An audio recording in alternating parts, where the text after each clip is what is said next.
ukusifundisa ukukhetha abangani. Ukusifundisa ukukhetha abangani empilweni yakho. Sifundise ukukhetha abangani ngoba bakhona abangani abanye abavela kuwe ukuthi umngani wabo, kodwa at the end bayakuyuza, bayakudraina, bayakusebenzisa.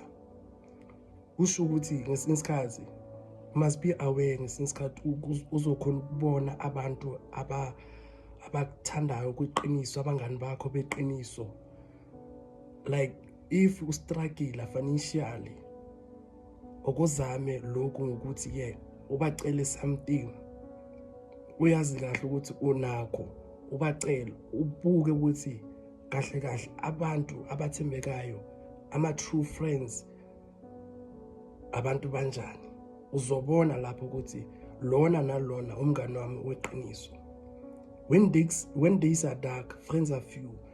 Kufanele uqale ubheke, ubuze ezinye izinto ukuthi ngisacela ungenzele lokhu nalokhu.